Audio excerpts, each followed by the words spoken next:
Hello, Zoo Med fans. We're here at AnimalCon 2023. We're on the morning of day 3, and I'm here with Richard from Tarantula Collective. Yes, sir. You want to tell our fans a little bit about that? Sure. I make YouTube videos about tarantulas, scorpions, and other invertebrates. Focus more on kind of like nature documentary style.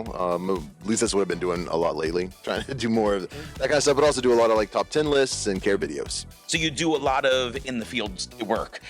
Not at all. I live in West Virginia, so I film everything in a basement. I got a nice little YouTube studio I set up, and I got all my tarantulas and reptiles and everything there. Yeah. Then I build these big sets to mimic their natural environments. Wonderful. So if it's a Brazilian species or a Costa Rican species, I try to find some footage of that environment, then try to recreate it the best I can in the studio, and then I film it. So they're like mockumentaries, I guess. Okay, no, that's cool. But someday would that be of interest to you down the line? Definitely, yeah. This is more like practicing. So I'm trying to learn how to film these animals kind of in nature, so that when I actually can get on location, I'll kind of be better equipped with as far as like the lighting and setting up the scenes and stuff. So your videos are a lot on like trying to create that natural environment, or teaching your fans to create that natural environment for their animals. Yeah. So I do I've been working a lot on like the nature documentary stuff. We're just kind of teaching it and making it look like we're actually in nature filming them. But then I also do a lot of the care and husbandry and really push for a more naturalistic setup for your tarantulas, because the reptile hobby does it a lot, especially lately. They're making these big enclosures, but with tarantulas, sometimes people are just keeping it in a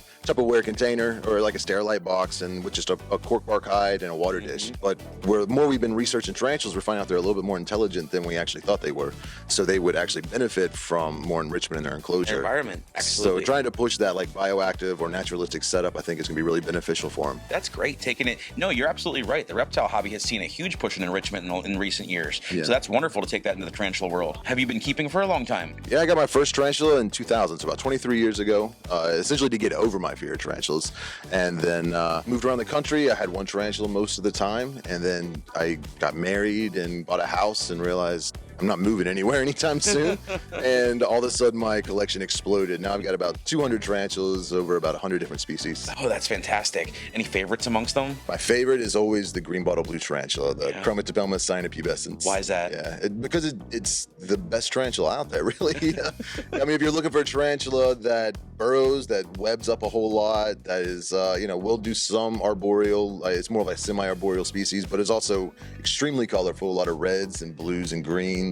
Almost iridescent, and it stays out on display a lot. It moves around a lot. Like, it's just all the best aspects of tarantulas in one species. That sounds really cool. So, I mean, you've been keeping tarantulas for a while, obviously, and you have a passion for it. What led that into, I mean, we're at AnimalCon. This is all about creating content. Yeah. What led you into creating content and starting, a channel?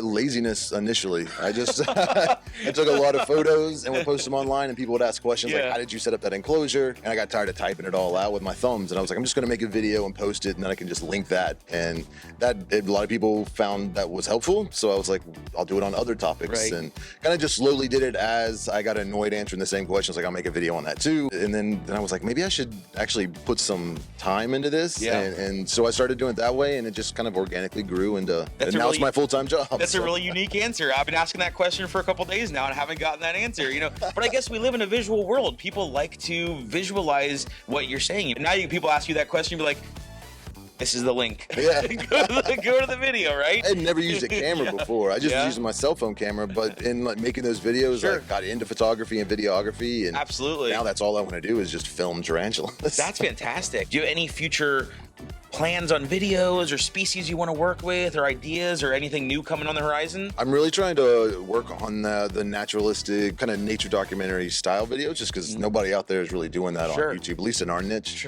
So yeah, I'm trying to focus on that. Upcoming is a Theraphosa blondie. I'm doing one on the Goliath bird eater tarantula. Oh, that's amazing. And my hope is that if I keep putting out videos like that, maybe at some point some video production company will be like, hey, we'll pay you to go out and do this in Costa Rica.